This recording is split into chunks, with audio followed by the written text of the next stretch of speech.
guys, and welcome back to another episode of Outcasts to Icons. If we could get 150 likes on this episode, that would genuinely be fantastic.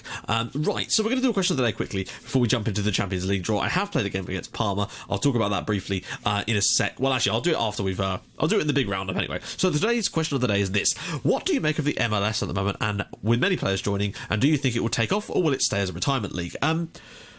It's obviously improving because there are bigger players joining it, but at the moment it is still seen that kind of way. You know, most of those players, apart from people like Juventus, are generally 30 plus type of players, sort of one last paycheck type of players, and that's a shame. But then the Premier League used to be like that in the early 90s. Generally it was seen in the same kind of way as the MLS is now, but for obviously different reasons. I think it can improve. I think it can take off. But the problem is, in order to attract an audience from outside of continental United States, it needs to change its format.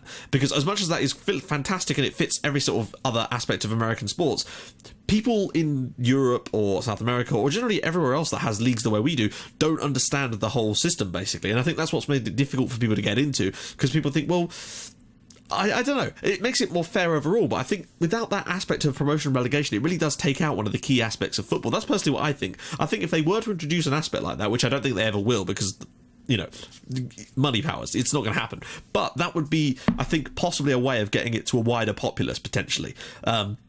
Some of those sort of Cinderella stories, apart from in the is it the US Open Cup? That's the only place that's really possible, and that's a shame, basically. I think I'd like to see that a bit more. But there you go, that's my idea. What do you guys think about the MLS at the moment? Also, if you do have any ideas for a question of the day, of course, drop them in the comments with the hashtag QOTD. So, we're at Champions League draw time.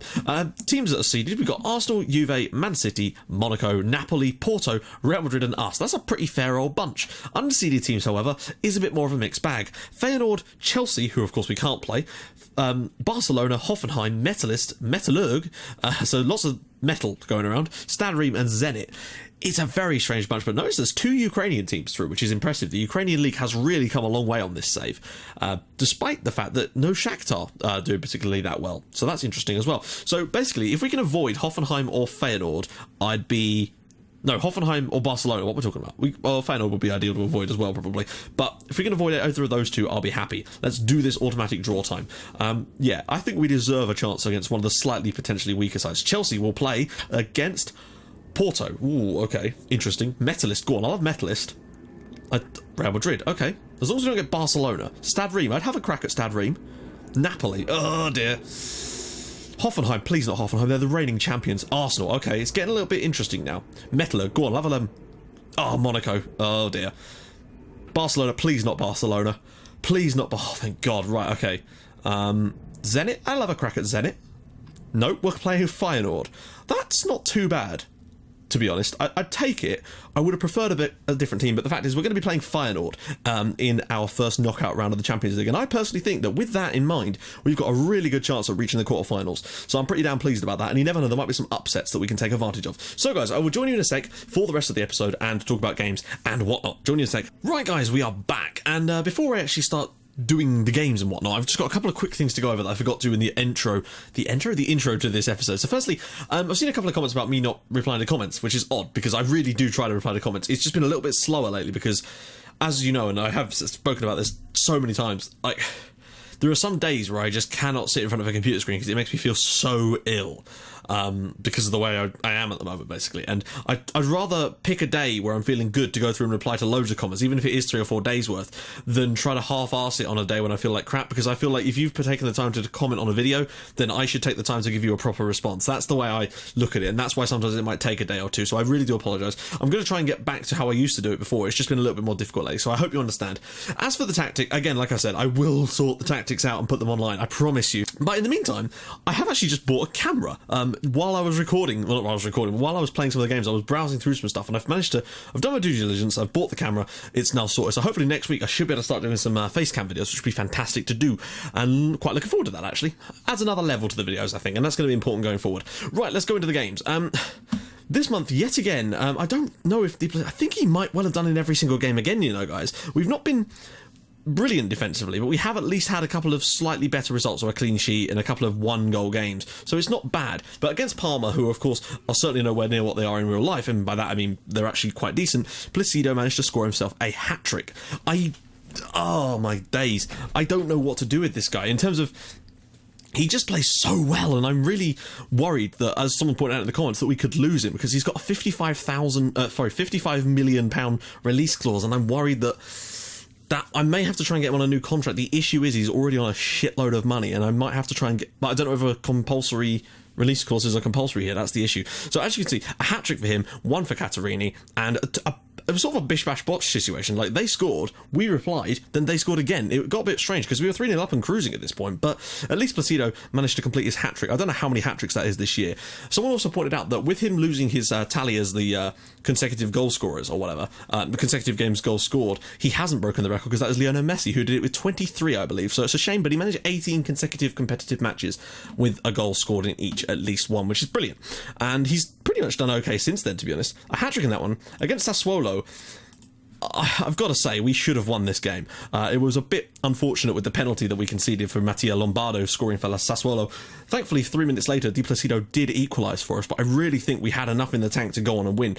And it just wasn't happening for us, unfortunately. The injury to Capra wasn't ideal, though frankly they suffered worse from the injuries, so I can't be too aggrieved at that one.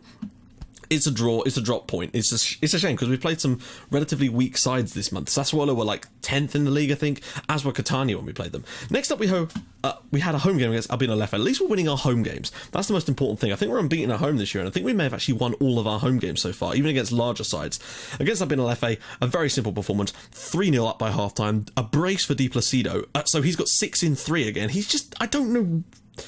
I wish I had a player like this on Paris FC that is as prolific as he is, I tell you. Geronimo Garcia also did score a goal. Now, as you will see in a second, our new player has joined the club. I can't remember when he joined. It was the 3rd, so he would have played in... Yeah, he played in the Fiorentina game, which we'll see here. As you can see, this is him. This is Stefan Erwig Drupel. Apologies if I'm absolutely butchering his name, but the fact is, I think he's going to be good for us. He's worth £9 million. We picked him up for 3.8.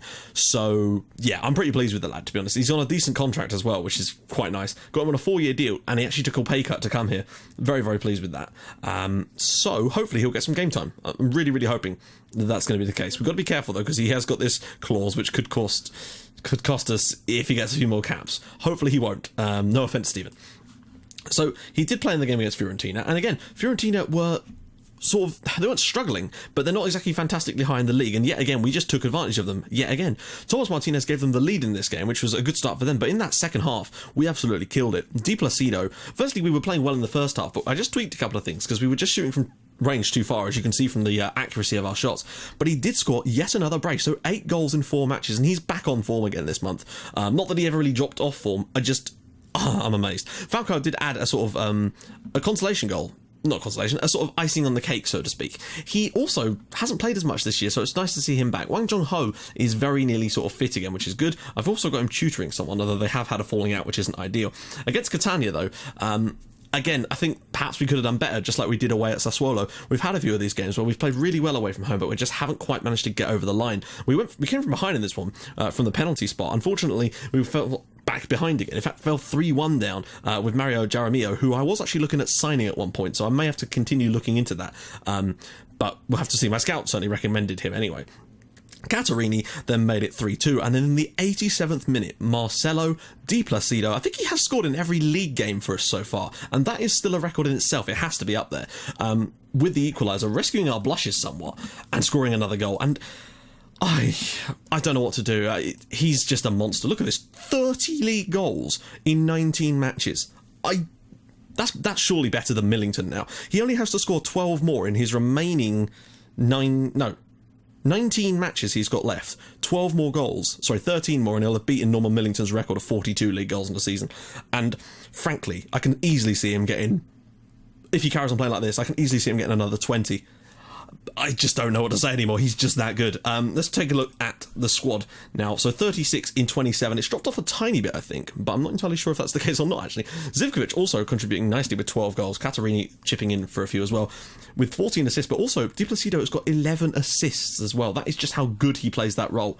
I've never found a player that fit that role as well as he did. But guys, if you are using my Christmas Tree of Doom tactic, if you can, try to find a player that's got stats like this, I suppose, is the best thing I can recommend to you guys. I can't believe he's only got 13 caps for Argentina.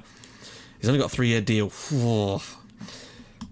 I'll tell you what, if he doesn't win the Ballon d'Or this year, I'll be very shocked. Memphis Depay actually won it in the previous year, but I think if he plays for a full year and continues scoring this rate, he has to win the Ballon d'Or. Anyway, let's get into the game today. It's the Cup, it's against Lazio. It's a bit of a break from what we've been doing with the European stuff. I thought it'd be nice to try and do that, and I think that's a correct decision to just pick a slightly different game. It's in the Cup, we're not too bothered, but the fact is I'd still love Di Placido to bag a hat load against Lazio. Now, De Laurentiis is going to come in there. Is Zivkovic really that... or is he injured? Oh, he is very low on fitness, to be fair. So we're going to get a chance to see Ervig Druppel for the first time as well, which is going to be nice. I'm still looking at defenders to bring in, so don't worry, guys. I'm going to have a little look at that and try to do that after this episode, for the next episode, basically. Right, let's get going so we don't go on for too long here. So yeah, also with the Euros coming up for Belgium in the summer, I'm going to sort of make that into a little mini-series that will still run, it will still be as part of Outcasts to Icons, of course, but it's just going to be sort of a little special thing where we're going to try and do it. I might do, the group stages is 3 matches. I might do a triple livecom episode and then see where we can kind of take it from there, depending on how far we go, basically. But yeah, or I could do all 3 games individually as episodes in the group, but do it on extended highlights and really sort of get the suspense going. What do you guys reckon? Let me know in the comments what you'd want me to do, actually, because I've got plenty of time to sort that out for you guys. So yeah, 3 games for the livecom in 1 episode, or really in-depth games in separate episodes with extended, so we can really get into the sort of ambience of the whole situation. But yeah, do let me know in the comments. Right, so okay, we should be able to beat Lazio comfortably. They're newly promoted, but they are our local rivals, and they may well be more up for this than you'd imagine. But we've got to see Di Placido continuing that goal scoring run. I don't think he actually scored in our last 2 live comms, albeit they were against Chelsea and Atletico, two of the best sides we've played this season potentially. So I can understand that perhaps, but I would like to see him get on the score sheet today, definitely. The way he's been playing lately, who knows? He's almost certainly going to. De Laurentiis now back out to Mainardi. He needs to get in the box here, Di Placido. De Laurentiis knocking it back across. Catarini at the back post, and it's in the back of the net. It's Riccardo Catarini. Roma 1, Lazio 0. Oh man. Maybe he's just shy of live comms. I don't think he is, though. When you look at the amount of goals he scored in our early live comms, he is definitely not shy. He's certainly not backwards in coming forwards. And we lead after 3 minutes here. I expected us to comfortably go through this tie, no doubt, but always get the sort of potential for an upset. But lovely little pick out here from De Laurentiis, dinking it to the far post. Big header from Catarini there. Lovely stuff from him, and I think that makes him no, he's not our second best goal scorer. He's definitely the 3rd one, because Zivkovic has 12, but isn't playing today. Lamantia over on the far side. Di Placido knocks it back to him. Is he going to get the box? He's got it now. He's never going to be able to score from there, but he has provided an assist to Elvis. And that's the other thing about Di Placido. Not only does he score goals, but he assists, and that is his 12th assist of the season already. And you can't ask for much more than that. We've been very clinical with our chances today. Only 3 shots, and we've scored twice. Lovely little pick out here, just pulling it back, and Elvis bending one into the top corner. That is raw. That is where the scissors live. Hashtag it. Hashtag where the scissors live. That is right up there. And if we carry on playing like this should be over by half time if we can get ourselves a 3rd goal. But I would like to see I'd like to see Di Placido get on the score sheet and just continue that run. I want to see how quickly he can get to 40 goals, to be honest. At this rate, he'll be there by the end of January, which is something else, really. He's got 36 in all competitions so far. I think Millington got 60-something. No, we'll give him a bit of vavavoom. There we go. What's the French for vavavoom? What's the Italian for vavavoom in this case? Let's see. Okay, so he's got an assist. We need a little bit more from him, though. I'd like to see him get a goal in this second half. The chance is there for him, basically. If he fancies it, the opportunity presents itself. Ervig Druppel out on this left-hand side. He's got good dribbling. He's got good crossing. There he goes. Ball in, and it's cleared away, unfortunately. But he's won it back, actually, very nicely. He's got 2 men on him. Ball across, and Di Placido can't quite get across his man. Obviously, teams are man-marking him, but he still manages to get away most of the time. Gamba, come on, mate. You've not scored in the last 2 live... The only games he's not scored in are the last 2 livecom games, I think. And even if he doesn't score in today's game, which would suck because, frankly, we're playing well enough, he would still have scored in every single league game we've played. And I really don't know how he's doing it, but I'm enjoying it, let's put it that way. And I hope you guys are too. Catarini now. Di Placido on the run, but he's got plenty of players to try and beat, and he's probably just going to have to drop this off and make the run himself. Catarini out wide to De Laurentiis now. Di Placido has to get back in across the box, and he's hunting that ball down like a raptor there.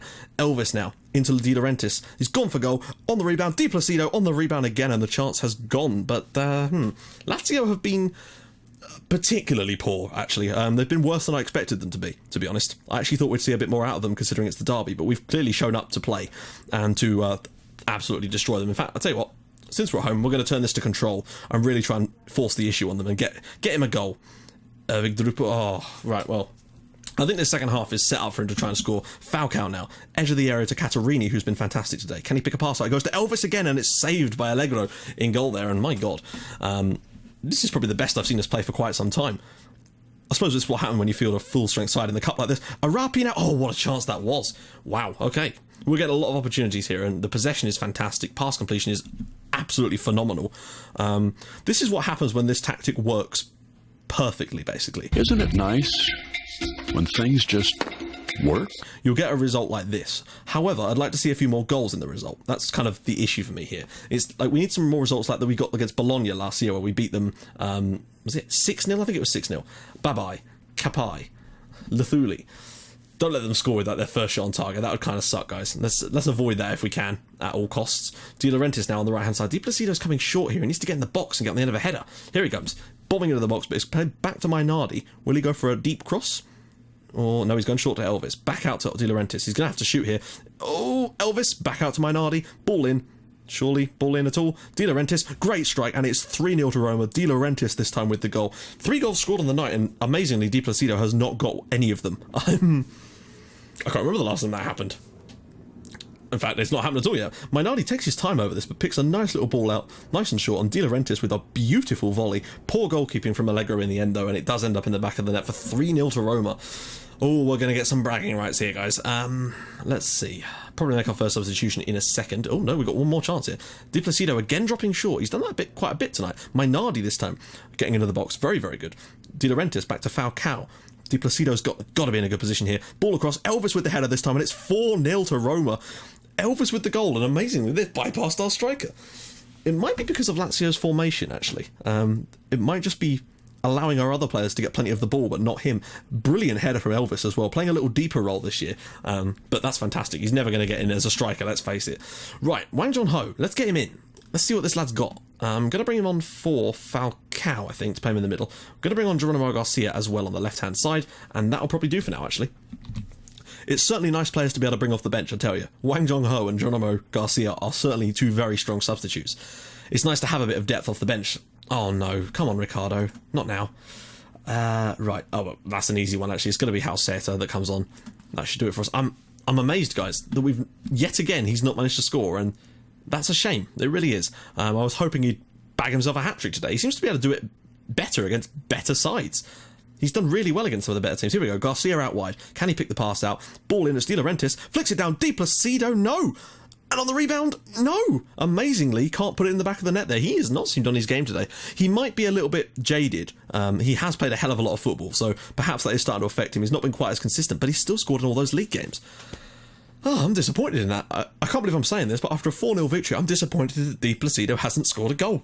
I have to say it, because it's true. But there we go, guys. 4-0, Roma 4, Lazio 0. They come at us a little bit in the second half, but not really. What do you mean you can't think of anything that needs addressing? How very dare you. There we go. 4-0 to Roma. We do indeed. A fantastic result. Let's be passionate about that. Yes. Or click it. There we go. In the end, Elvis is actually on the top scorers for this tournament. That's brilliant. That'll get us through to the next round. I don't know who we're going to be playing. Does it normally do a draw, or does it just tell you automatically? Let's see. I guess we can find out in a second, guys. Apologies if this episode is going on for a bit longer than expected. Fans jubilant, press conference. Oh, we get Sampdoria. Okay, cool. Right, let's see what's in the next episode. We've got the Champions League, but that's going to be a little while off yet. I might do a double livecom month for that. Although they are quite... No, they're not that well separated at all, actually. So what I'm thinking is... Oh, we've got to do Juve. It's the crunch match. It's us versus Juve. It has to be done, guys. So, if you like what you've seen, please do drop a like on the video. That'd be fantastic if you could do that. And if you like to even more than that, please do subscribe to my channel for more Outcast icons and From the Shadows in your inbox every other day at 7 o'clock. And I will see you guys in the next episode for what could be a title decider, potentially, at home to Juventus. We beat them last year. Can we do it again? I'll see you guys in the next episode. Thanks for watching. Bye-bye.